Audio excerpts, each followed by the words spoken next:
There it is. There we go. Yeah, recording. All right, I think we're on target. We have nice to see everybody tonight after a week of rest and relaxation. And I hope you enjoyed your reading week with the book. I think the book is quite terrific. Many people have said how much they've enjoyed it. It's a mixture. He does well by bringing some humor into his illustrations and examples. I particularly like that one where the older couple's on the airplane and the man is frustrated by their fiddling around and their slowness and so forth. Remember that illustration? It was good. And finally he said, why don't you just stay home, you older people? And then finally the hostess is trying to accommodate her and them from all this confusion and hassle, and she says, is there anything we can do? And he says, or she says, let me treat you for your 50th wedding anniversary. I'll give you a bottle of champagne. And so he opens it and then pours it on the top of the disgruntled man's head, to which the whole cabin applauds, you know. I've seen situations like that where somebody is just miserable and grumpy and terrible, and then something resolves it in a humorous way, and everybody sort of comes on board in acclamation of the sort of poetic justice, let's say that. Let's have a word of prayer. I'll call on Ray, Deacon Ray, would you give us our opening prayer for tonight? Welcome. Our Father, we thank you this evening for all the gatherings of people interested in this study of the Bible and study of religion. Bless everybody here this evening and give us the strength to understand the Word of the living God. In Jesus' name we pray. Amen. Amen. Well, we're working down our syllabus, and we're at, on your first page 2, we ended last session by the way. We were talking about the way of Christ. And as you know, we started with the presupposition that, first of all, we established that we are theists, and by doing so that we do believe that there's a divine force, a divine person, or a divine source of intelligence and creative abilities. And then we identified the fact that through the ancient stories of the Bible that are recorded in Genesis, these are attempts of man to come to grips with the ancient stories of creation. And in those stories, we identified the fact that this God, or this force that has created everything, did so for no other reason than for the benefit of the highest of creation, which would be us, human beings. In other words, there was no purpose of creation just to create for the purpose of creation. And the wonderful thing that the Bible sort of centers us on is the fact that this was all made for us. And it wasn't just a sort of a plaything by God to prove that God or the force could do creation, but it was meant for a purpose. And therefore that put human beings at the top of the creative level. And it's the reason that the God, as we proclaim it in most of the Western traditions, is a God who is intimately connected with and interested in the creation that they have made. Not too dissimilar from parents who bring into life children. And therefore they don't, at the birth of a child, a parent doesn't say, okay, well fine, you're on your own, goodbye, nice to see you, hope you have a good life. But rather a parent, a good parent, is intimately concerned throughout the entire life of that creation, of that child, for their welfare, their benefit. They hope, they plan for, they invest in the child so that that child can have a wonderful life. And certainly any parent that has brought a child into existence knows how important it is to continue to be in contact with and intimately engaged with the life of that child. That's the wonders of parenthood. It's the grace of parenting, that you extend your life through the life of your children. And in a similar way, God did not abandon the universe or the creation or the created order, but rather God continued to be intimately concerned with and involved in creation. Now, as any good parent knows, a child must develop their own personality, their own well-being, and if you inhibit that by trying to control that child throughout their life, it diminishes their life and their ability to be the person that they are meant to be. So children will take on a personality, an identity. Those of you who have been raised in families where there's brothers and sisters know that in any given family you can have numerous personalities. You can have a child that is very creative, a child that is disruptive, a child that is obedient, a child that is their own personality. They can be artistic, where another child has no artistic ability, but they are very mechanical or mathematical. In other words, as a child develops within the family, within the nurturing family, child will develop their own personality. And it would inhibit the child if we tried to control every moment of that child's life. If we gave the child no free will to make any decisions. If we said, well, you're not allowed to make any decisions, I'll determine, being your father, I'll determine everything that you do. So any decision in your life, I'll make it for you, because I know more than you do and I'm better than you, and therefore I don't trust you enough to make your own decisions. And therefore, I, your father, will make every decision. So no matter whether it's deciding to go out for a McDonald's, or I can't say that word, Wendy's. Those of you know I like Wendy's very much. I do like McDonald's too. In fact, I don't think you can beat McDonald's French fries. I don't know, there's something about a McDonald's French fry that's terrific. But imagine what it would be if every parent would decide everything in a child's life. What they wear, where they go, whom they date. I mean, if you were running everything where they had no free will, no freedom of choice, you would diminish that child and they would simply be a non-functioning human being, right? Is there some issue here? We think that we heard a knock. Oh, a knock? Maybe Joe could check. Joe, do you want to check on the door? Yeah. We could be wrong. It might be the divine presence, the divine knock. So, in the creation of the universe and the world in which we talked about, God has assumed this same sort of judgment. That is, that He has to give His creation, that is human beings, the freedom of choice. And the freedom of choice means that the person that has given that choice will not necessarily make the decisions which you as the parent would make. They can make good judgments, they can make wrong judgments, they can make different judgments. But to be a fully human being in the best sense of that word, you have to have that sense of freedom, autonomy, to make choices and decisions.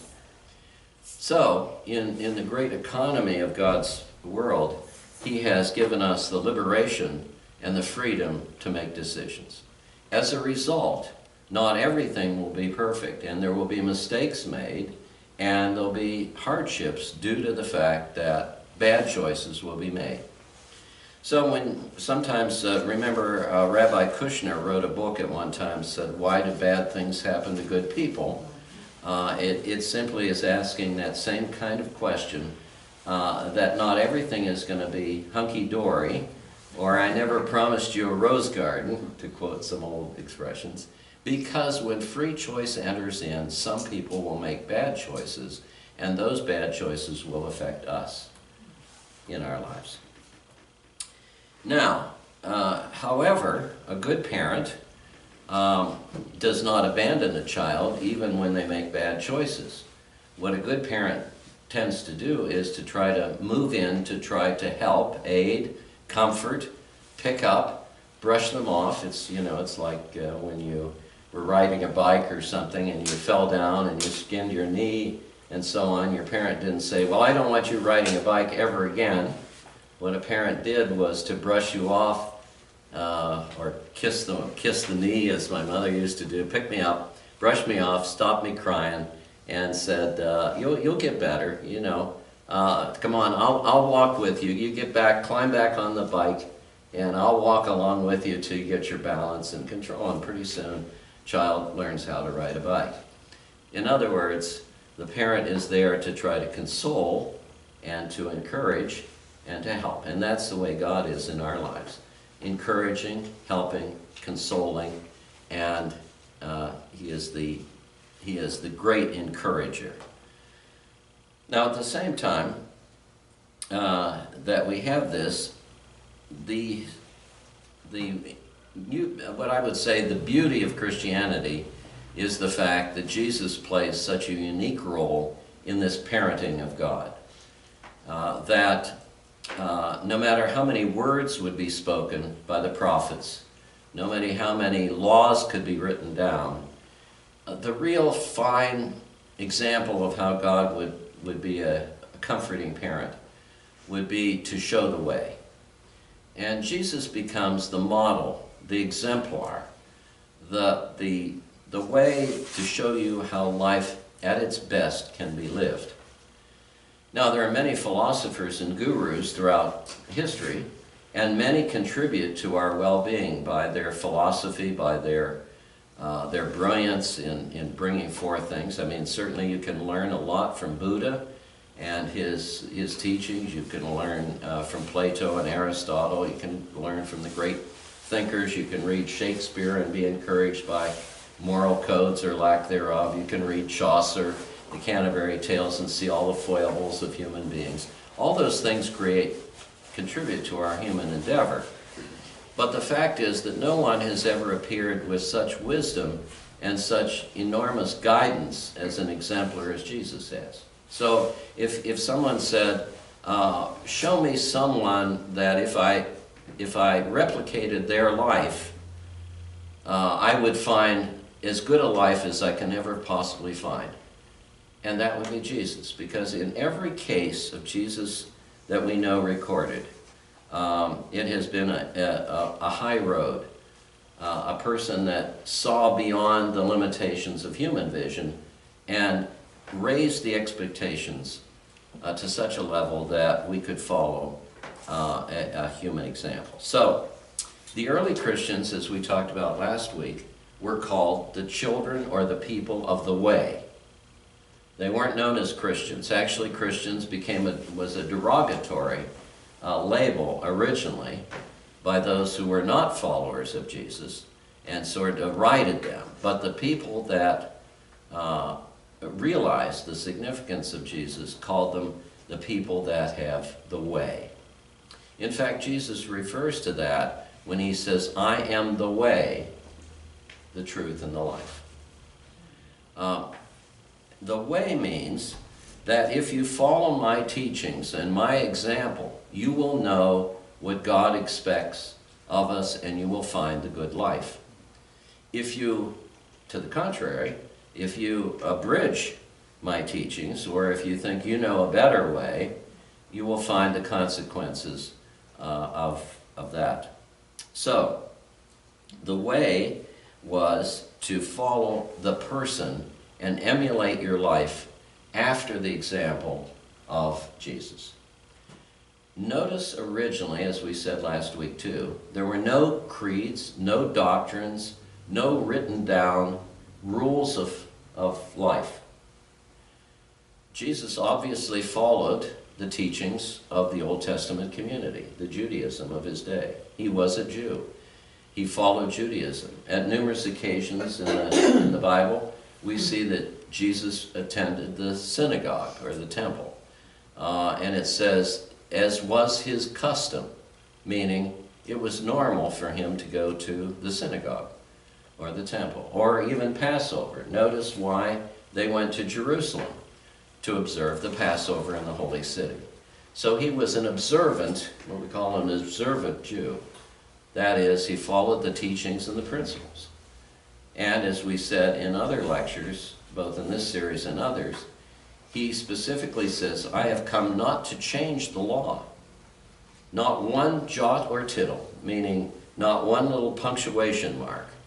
I referred to that 2 weeks ago as like in German where you have the 2 dots over a vowel, and that makes an umlaut or changes the tone of the vowel. You know, when you go an U, you know, like an U sound, like you know, where you have the 2 dots. Meaning Jesus doesn't remove those 2 dots. Meaning that even the 2 dots won't be changed under my administration, says Jesus. So the full law becomes still operative. There's no place that Jesus ever says, well, forget the 10 Commandments, that was then, this is now. No place did he reject the law which was God-given. For after all, the law was God's gift to the people of Israel. The people of Israel respect the law because it was in the law that God had given them the parameters of the good life. And as I used the illustration 2 weeks ago, no one would think about not observing the law. Let's say the traffic law. You wouldn't go up to the corner and it's a red light and you just say, well, I'll forget that, I'll just go through the red light. Who's that to tell me what to do? And, you know, because the red light is there to what? Protect your safety, right? It's not there to diminish the fact that you could go faster if you didn't have to stop for the red light. It has nothing to do with that. It's not designed to impinge upon your freedom or take away your joy of driving at 100 miles an hour up the road. It simply is to control so that safety is maintained and people's lives are protected and so on. Why do we have laws? To make the society better, to try to control those elements of society that have diminished our freedom or our ability. So for the Jewish community, they see the law as a gift of God to show them the parameters of living. And once said that, a great psychologist once said that an undisciplined child is a child is a child awaiting disaster.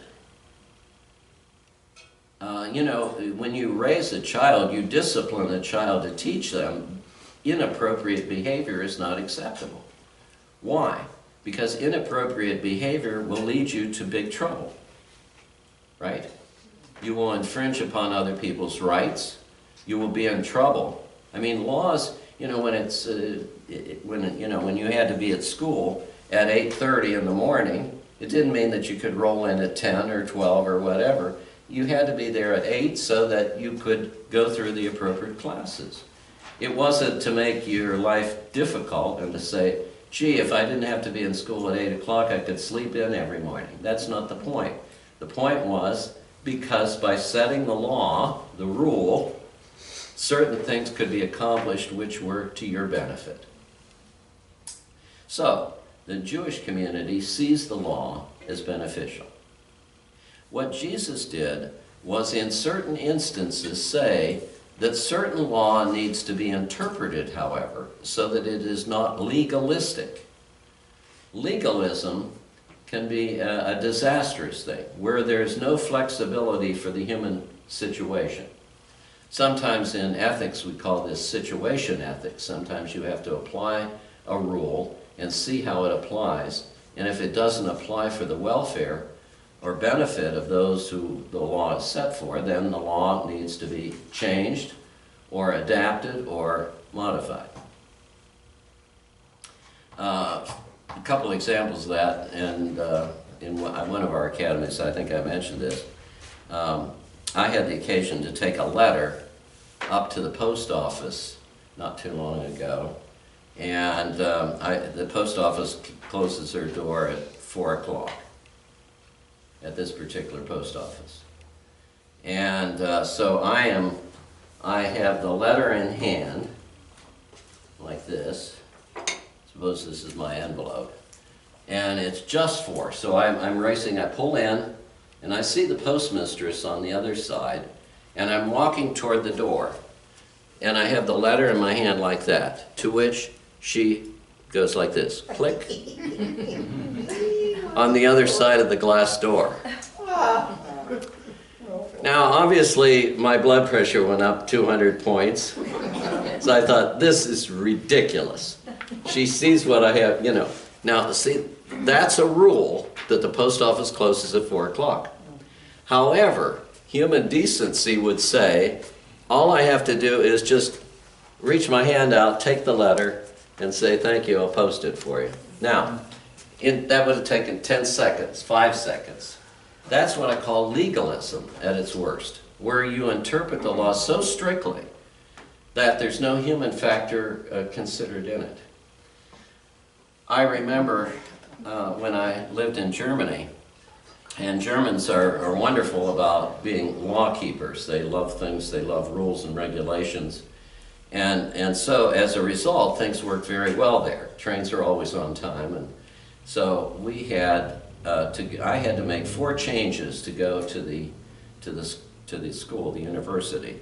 I had to ride a streetcar, then I had to go to a subway, and then I had to go by a double-decker bus to make all my connections. So that's only 3, I guess. Yeah. So so I'm riding the streetcar, as I'd done many times, and now I'm riding the subway. And as I'm riding the subway, ready to go to the street level to get the double-decker bus, I pause to get some chewing gum out of the machine. When I get up to the top of the street, ready to get on the double-decker bus, the bus is pulling away from the sidewalk. Now, double-decker buses in Germany are open platforms. So it wasn't that there was a door shut on the bus, it was strictly open. So as the bus is moving at about half a mile an hour, and about 1 foot from the curb, I run and jump on. And the conductor comes and stands right in front of me.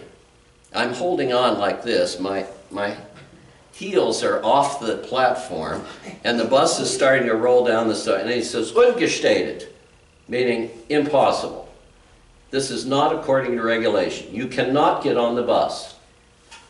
But I'm on the bus. No, you're not on the bus. And so here I am like this, holding on for dear life, my heels off, barely holding on, as the bus is roaring down the street. And he is bound to determine, because the rule and regulation says that no one can enter except on a regulation stop when the bus is stopped, you see? That's according to the book, right? Here's the manual. The manual says nobody should enter if the bus is in motion. So the beauty of this story is that's what I call legalism. See, he was so bound by the rules that he couldn't abridge it for a situation that wasn't anticipated. And so what happens is the bus now, I'm riding down 4 or 5 blocks, hanging out the bus like this, you know, barely holding on, and he's standing like that, bound and determined. So we now pull into the stop, the next stop. The bus stops. He steps back. I step in, and he says, "Welcome, come on in." Why? Because now I was You're legal. I was legal. Passenger shall enter when the bus is stopped. Now that's what Jesus was talking about. I mean, he wasn't talking about double-decker buses in Berlin. Right. He was talking about interpretation of the law where the human situation gets confused with the interpretation of the law. Was the law correct in this? Absolutely.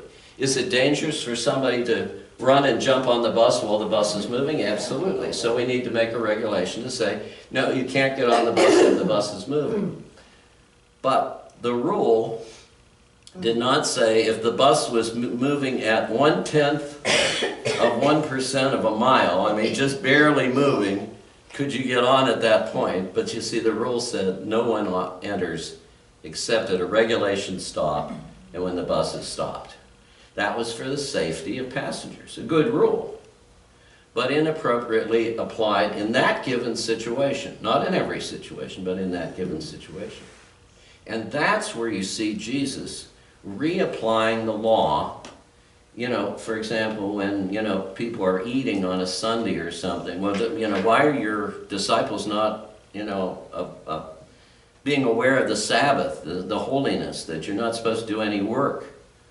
And Jesus, in the healing instance, where someone is sick and comes to him needing help, and Jesus heals.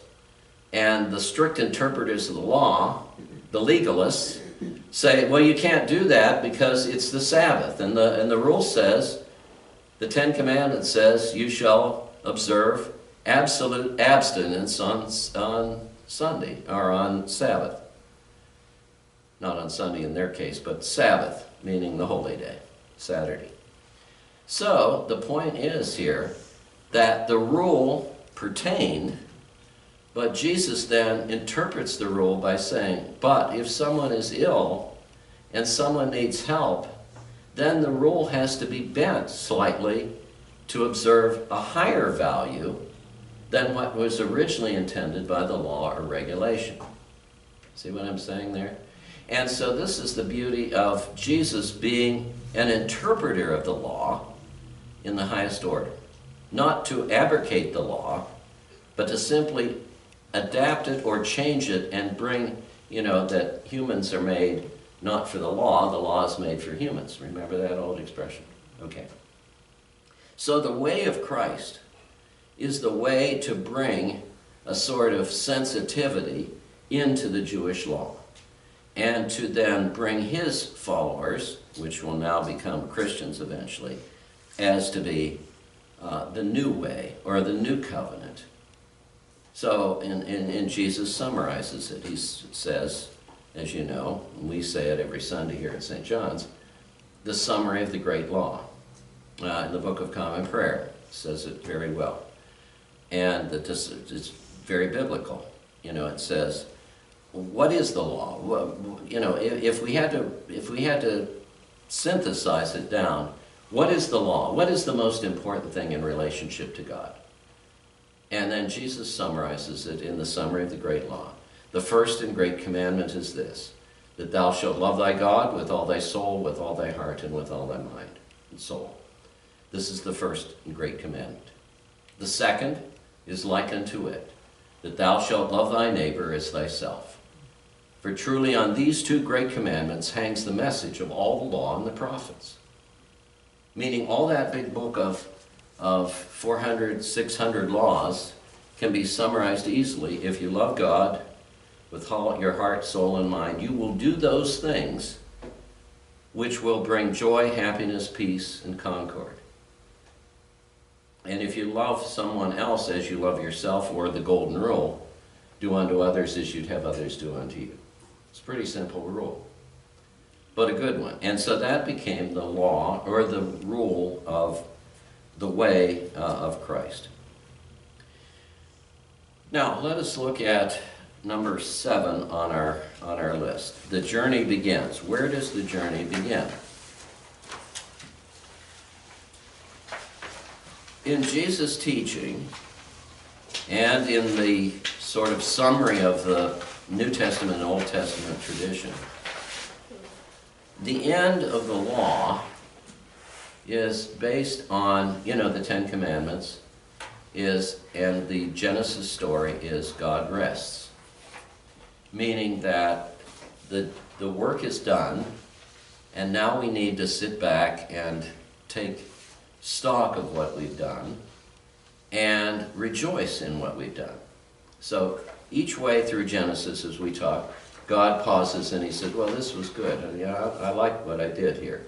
The animals, the trees, the mountains, the skies, the universe, and so on. And then he gets to human beings and he says, this is very good. This is terrific. And then God stops.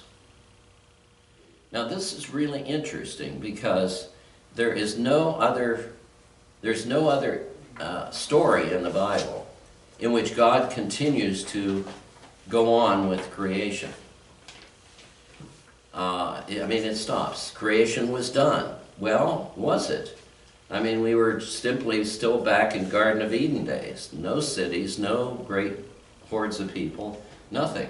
But it seems as though God took a break, but he withdraws slightly. And what that is about is very interesting.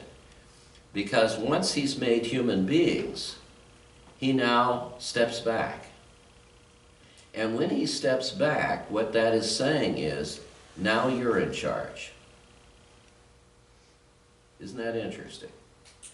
And it's the human beings which now take the creation to the next steps of creation.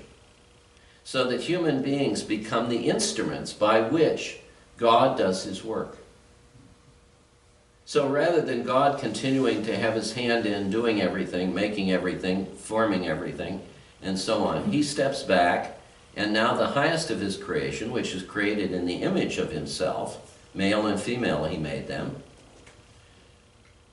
now God allows human beings to be in charge. And as he does so, he is there as that benevolent parent, helping, encouraging, uplifting, and so on, but at the same time not overriding their decision-making process. Several years ago, any of you who have worked on church councils or church boards know how frustrating it is sometimes when, and congregants, members of congregations can know, how frustrating it is when you're overruled. I can remember, not at this parish, but at another parish church where we had a group of the congregation was to decide on what kind of a new tractor or lawnmower we were going to buy for the church. You know, one of those really important decisions that has to do a lot with faith. So the committee of about 8 people went out and they looked at John Deere and they looked at Wheel Horse and they looked at Gravely and they looked at all these different lawnmowers, and finally came back to the church council and says, we've decided that this John Deere for $4,300 is exactly what we need, because it not only mows, but we can put a little plow on the front, we can plow the walks and all that, $4,300. And the other ones were fairly similar price-wise and all that. So they came back to the church board, the council, and presented this after about 6 or 8 weeks of investigation and legwork and time invested and all that. You know where I'm going with this story, because you've all been there. To which some member on the board says, I can get you a good deal. I have a friend that sells XYZ tractors, I can get a better deal on it. And so here's the committee had spent 6 to 8 weeks doing all this work, doing all the fact-finding, demonstrations, everything else. And all of a sudden, when they come to the board overrules them, says, well, thanks for the report, but no thanks. We're going to get, Joe Schmo here has a better deal he can get from a friend of his, a neighbor, and that's at the end of it. To which, rightfully so, that whole committee says, well, the hell with it. I mean, they said actually those words, They were doing biblical language at the board meeting. They said, the hell with it. If that's the way we're running this church, we don't want anything to do with that. We've spent 6 to 8 weeks doing all this research on you're asking us to do it, and we come in and one person overrules us.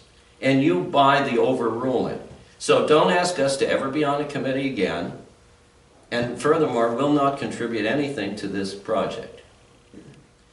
Now, in some ways that was righteous indignation. They said, well, gee, you just cut us off at the knees, didn't you? Right? Yeah. And so bad will was created by people that did not trust the board, in this case, or the church council, did not think about the sympathies of all the work that they had invested by this committee and so on. So here's a case where if you overrule once somebody has honestly and earnestly tried to do a good job or whatever, you can undercut not only their willingness to do any work again, but you can also undercut their own sense of responsibility or their own ego strength. If, for example, every decision that somebody makes, you change, or you overrule, or you don't allow them to make some decisions, if you've asked them to make a decision, then you destroy their confidence, right? And you get that kind of negative feedback reaction. Now, this is exactly what God also knew, that by entrusting human beings to make the creation from what I've started and begun, I, God, need to step back to allow them to make decisions and not just simply overrule them all the time. Because otherwise I would have taken away their autonomy, right? Their individual ability to make choice and decisions. So, for example, at this parish church, if we empower a task force, and we call them task forces, not committee, to do a certain job, and they come up with a recommendation, we accept it. And we do not, as a board, overrule it. That's not our decision. We've already entrusted them with the decision. And so if they want a John Deere tractor, and they've done all the work, and they think that's the best, that'll be what it'll be, the John Deere tractor. Even though Joe Schmo may be sitting there thinking he can get a better deal from his neighbor. Okay? What we're doing is we're entrusting people with decision-making in the ability to trust their judgment. Now, God is also doing that, you see, because He's trusting our judgment, even though sometimes that judgment may be flawed. And so as a result, there's going to be brokenness and there's going to be inappropriate decisions made sometimes by people who, for example, maybe have ulterior motives. Now, hopefully we don't have that in the church. I mean, if you have a committee or a task force of 6 or 8 people, hopefully they can come to a rational decision. So, in this cooperative effort, God rests the Sabbath. And it's also an ability where God says, after work is done, you need to step back and think about what has been done, enjoy the fruits of your labor, which God did as He looked at creation, and secondly, to take stock of that decision. So, in anything that we do, we need to look back, reflect upon, and see whether we could have done it better, or there would have been changes that need to be made. So, nothing is locked or cast in stone, meaning things can be flexed, even our own lives. The book talks about that as morphing. Do you remember? Mm-hmm. The ability to adapt, to change, to be made better, and not to get locked in or centered down or in a, there's some people, for example, that get locked into a position and will not listen and will not consider any other options. It becomes an ego thing. You've seen people like that, where you can't talk, that old expression, don't confuse me with the facts, right? My mind is made up. So, in other words, you know that there are some people that hunker down and you cannot change them, even though you have a rational facts and ability to change them. So, what we need to do, God says, is you look back, you take rest. Now, why is rest important? The book also talks about rest there.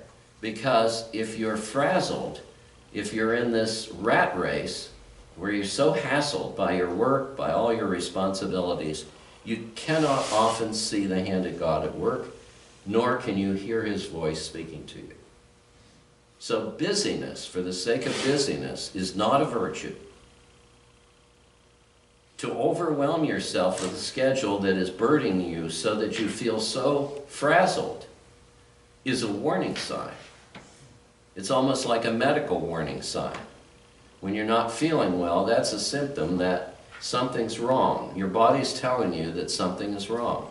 When you emotionally feel so stressed out, and most people will say, I'm so stressed out, well, you have control over that to a lot of extent. You can say no to certain things and responsibilities. You can withdraw and say, right now I need to take a little break. It's not that I'm giving it all up, but I need to step back a little bit. There are ways to clear your schedule away and take Sabbath. Because all work and no play makes Johnny a dull boy, right? Yeah.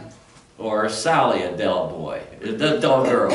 Well, maybe in this era it would be that way. So, in other words, Sabbath was a resting that is needful so that you can regroup. I used to have a secretary who says, when I need to regroup. And I knew exactly what Marianne was talking about, because what she had said, I'm kind of overwhelmed. I need to step back and sort out my life here a little bit, and then I'll be more productive. So what God is saying, the beauty of Sabbath is not only to give us psychological refreshment so that we cope better. I mean, you can see the stressors. When you fly off the handle at the slightest little thing, you know you're under stress. That is not a normal reaction. For example, have you ever been in a situation where something occurs in your relationship with somebody, and all of a sudden they react in an enormously overpowering way? In other words, they get all bent out of shape, which is way beyond what the little situation was. You know, let's say, I'm just thinking off the top of my head, some little thing, you know, like you spilled her coffee or something. And all of a sudden, you know, everything, you know, you get the whole 9 yards. It's like a dumpster coming on you, you know. It's not only the coffee, but you know, you're critical, you're this, you're that, and you get yelled at and everything else, and you say, whoa, where did all that come from? Right? In other words, it was like you just pressed the button and the whole thing, you know. That is an example of a person that is so stressed that the slightest little thing will cause an explosion. Those are warning signs that, you know, your life is becoming frazzled. It's way too overloaded. In the electrical things, you know, if you plug too many things into the socket, you'll blow a fuse. Okay? We blow fuses sometimes when things get to be overburdened. The way to cope with that is what God knew, and that is you need to have time off. You need to take time for yourself. You need to have lowering a stress level. So Sabbath becomes not only a psychological sort of a pop-off valve. You know, I used to have one of those pressure cookers. Do you remember those things? I don't know whether they're still around or not. Are they? Yeah. But I remember my mother would put one of those on to do corned beef or something. It did it really well. And anyhow, it had this little thing on the top that go, psh, you know, with the steam. But there was also a little device there. If the steam built up too much, it would pop, what they called a pop-off valve. Do you remember that? It would fly off. And so Sabbath is our pop-off valve. It's our way of calming down. And it also, importantly, was designed by God to be the time in which we regroup to find our real basis for life. Time in which we center on godly things or God thoughts rather than always on our self-thoughts. It used to be that Sundays were rather sacrosanct. You know, they used to be, the blue laws were, in fact, you didn't have banks open and stores open and so on, and they were family days, as you remember. We always went to Grandma's house every Sunday. Grandma would fix a roast or a ham or whatever, and all the siblings, my uncles and aunts, and my cousins, we'd all go to Grandma and Granddad's house every Sunday. I know in Italian families that's very typical. In fact, one of the Italian people that was working on some of the work here at the church was telling me about how much he misses those family days of past when they would go, and it always was the same menu every Sunday. He said, you know, there always was a pasta, always a salad, always a this or that. But the point is, it was a time in which you sort of gave up the rat race, and you sort of relaxed, and you talked, you know, it was a family time. We've lost that, unfortunately. People work on as much on Sundays today as they work any other days of the week, or they put extra work so that they can do it over the weekend to earn a little extra money, which is maybe sometimes important, but look at what is being destroyed: family life. I have a neighbor friend, for example, that has a couple children, and their schedule is such: one is in soccer, one is in cheerleading, one is in football, and none of the schedules match. You know, one has to be at soccer at 4, and somebody has to be at football at 3:30, and somebody has to be at cheerleading at 6. So nobody is, I mean, it's, you know, taking the child here, going there, or when they get old enough to drive, they're going there. So they never eat together. What the kids do is they come in, they grab something out of the refrigerator. They stop and get a sub on the way home from football practice. They, you know, the mother and father will get a pizza, so that the big two pizzas, they usually get 2 because they're big eaters, you know, soccer players and football players and so on. They get 2 pizzas, they put it out on the island in their kitchen, so that as the kids run through, they can grab a pizza. That's their dinner. Now, this is not unusual, but what's happening is, it not only is destroying a lot of family relationship, but it's putting you on that treadmill and that rat race. So is it any wonder you can't think anything about God or any godly thoughts because you're so busy? Those of you know that, for example, on one other occasion, when I was in another parish, I couldn't get any of my altar boys to find a time in which the altar boys and confirmation class could be held. I think I may have mentioned this before. And so it was, I said, well, what about Monday night? We'll meet for no, I can't do that. I've got soccer practice. Well, what about Tuesday? No, can't do that. We've got this. What about Wednesday? No, can't do that, Pastor. Well, what about Thursday? No, can't do that. What about Friday? No, well, we can't do that because that's date night. Well, what about, or no, that's football night on Friday night in high school, right? Well, I said, certainly nobody wants it on Saturday. Oh, no, we don't want it on Saturday, confirmation. I said, well, how about Sunday? I guess that's the only time we'll be able to meet. Oh, well, we can't do that because the football coach has called practice at 10 o'clock on Sunday morning.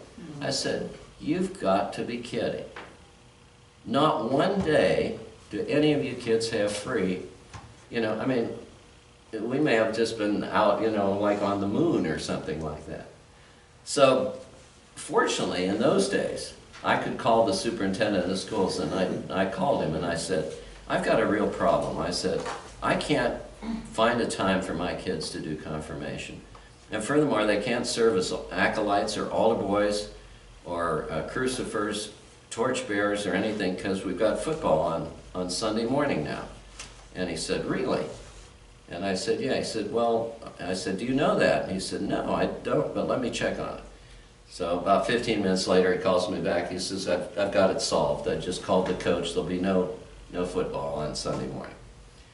That was 25 years ago. That would not be true today. I couldn't have that much clout to do that. But the point is that what was happening is every moment of those kids' lives was being taken up. And is certainly true today. And for most of us, it's true today. Yeah. Now, I'd ask you here as we conclude this section before our break, how often, and I'm not going to ask you to be show and tell here, except in your own mind, how often, now just think about this, how often have you thought about your relationship to God during this week, between Sunday and Sunday? I don't want you to raise your hands. How often have you thought about your relationship with God? with all the busyness of our lives.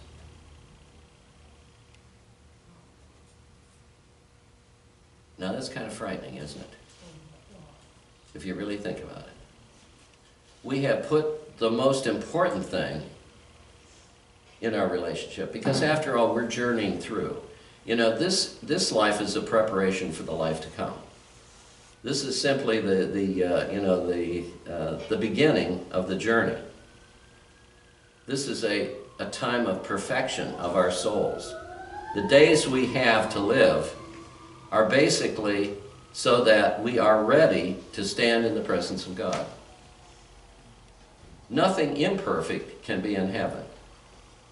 So perfection, remember even St. Paul talks about, perfect yourselves, meaning that we should be growing in grace, growing in perfection, growing in all those qualities of God during these days. And yet, sadly, even though we may be good churchgoers on Sunday, we sort of compartmentalize our lives, that when Sunday service is over, we go back to business as usual.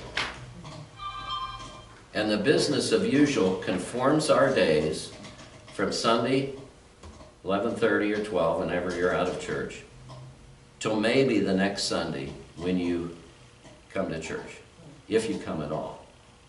And for those that don't attend church, God is an afterthought. And so much so that only the time that God is ever invoked is on a golf course when there's a little hell spoken about on a bad shot, or when you're in deep doo-doo and you realize that everything's out of control, and then you turn to God as a last resort. And on that happy thought, let's take our break.